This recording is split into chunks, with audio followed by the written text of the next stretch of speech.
friends and my dear students, this is in continuation to our doubt clearance session.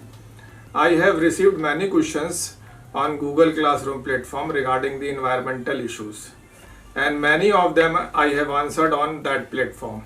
So kindly open the Google Classroom and find your answer.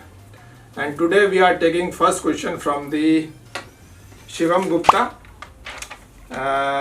He is asking what are the major issues in the human environment relationship in coastal regions. So before answering your question, I must say it is a big topic since it covers entire habitable continents under various climatic conditions. So to understand the major issues in human environment relationship in the coastal region, let us first understand what constitutes a coastal region.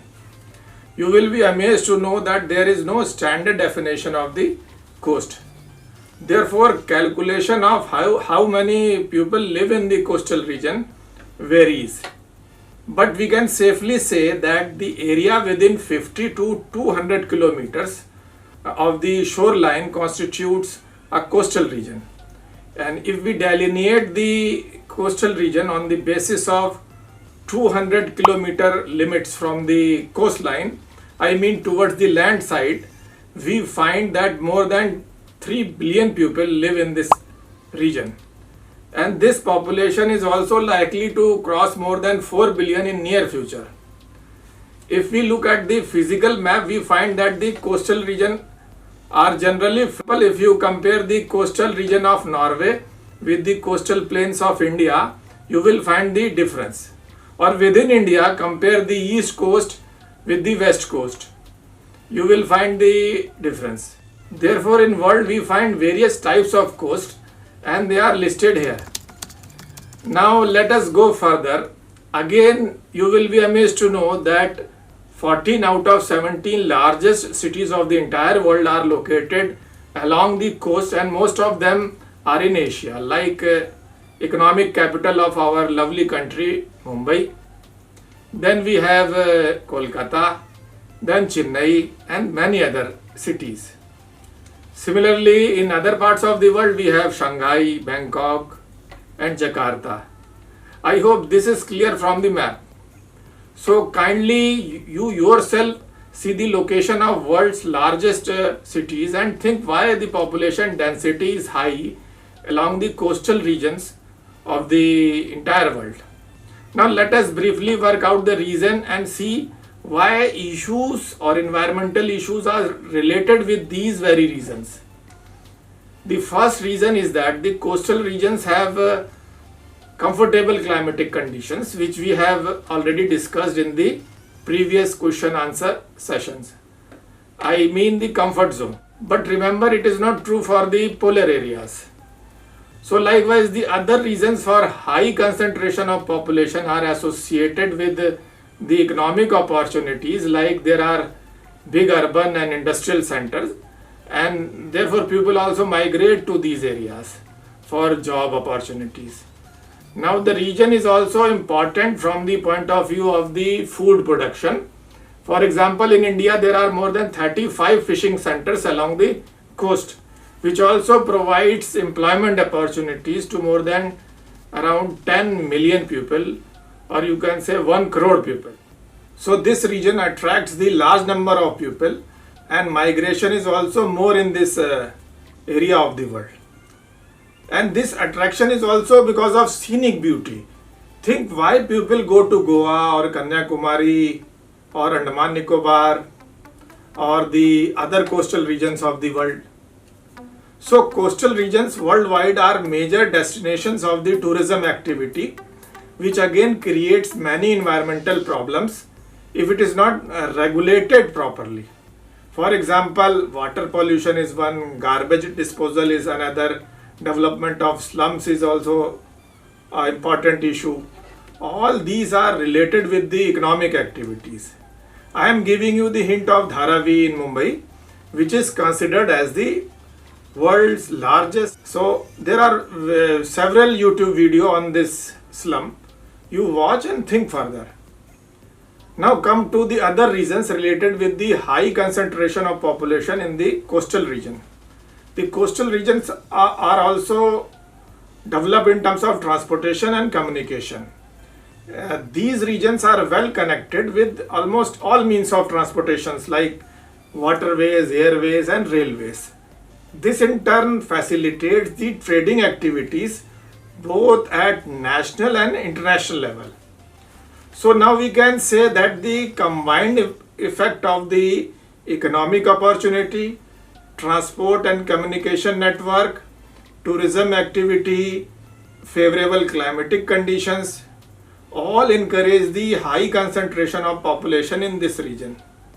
So ultimately all this creates many types of environmental issues. I am mentioning a few, so please note down and ponder over. The issue number one is the problem of waste disposal. Then we have marine water pollution issue. Then the loss of mangrove forest and the destruction of coral reefs. For this, kindly watch my video on environmental problems of the tropical region, in which I have covered in detail the loss of corals in the Great Barrier Reef. Next problem is the air pollution. Then we have salt water intrusion. And the last but not the least, that is the sea level rise. For this you can watch my video, a special video on the sea level rise. So Shivam, I hope this is the answer to your question.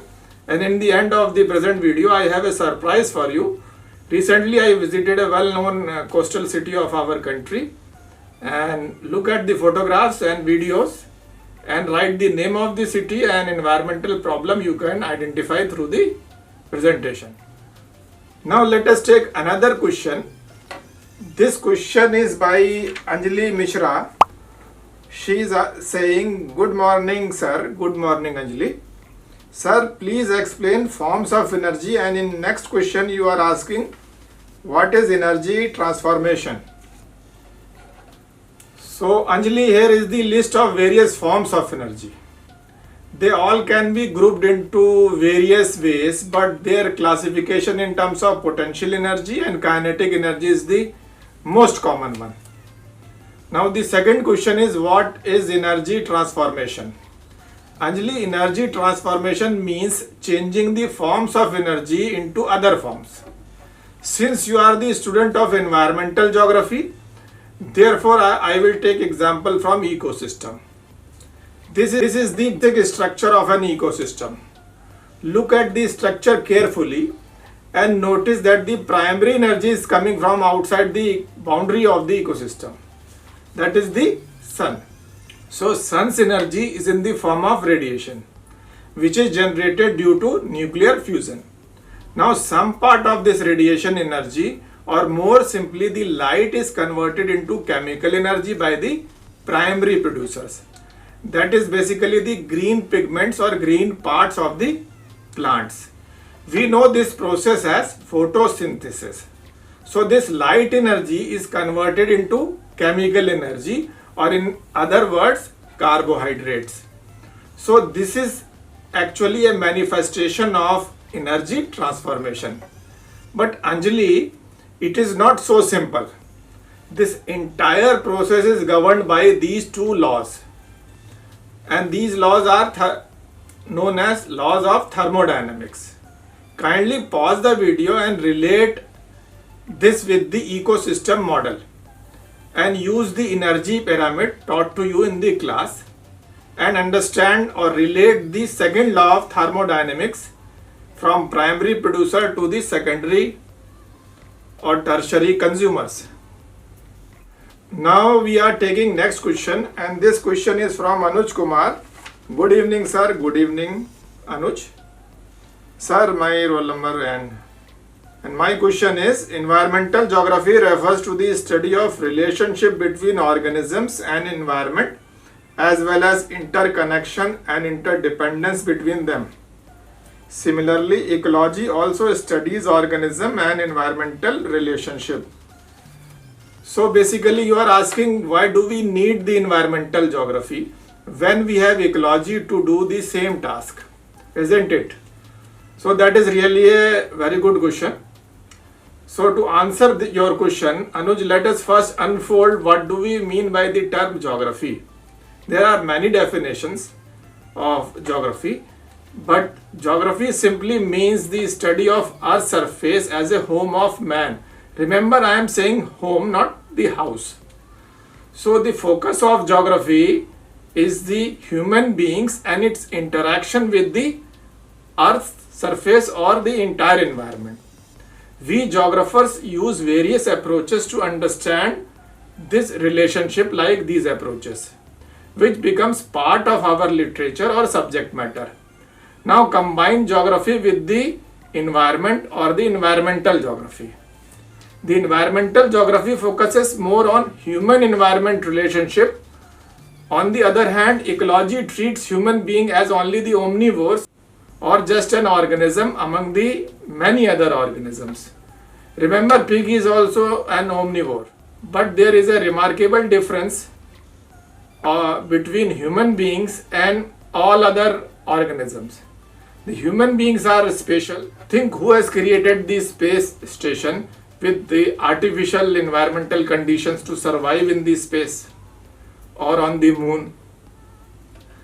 The modification of environment on the earth by human beings have also created many environmental problems like ozone depletion, global warming. For this, you can also watch my video on tropical and polar environmental problems.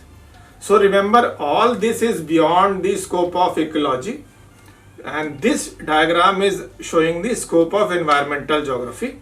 Kindly pause the video and have a look. So dear Anuj, now what do you think?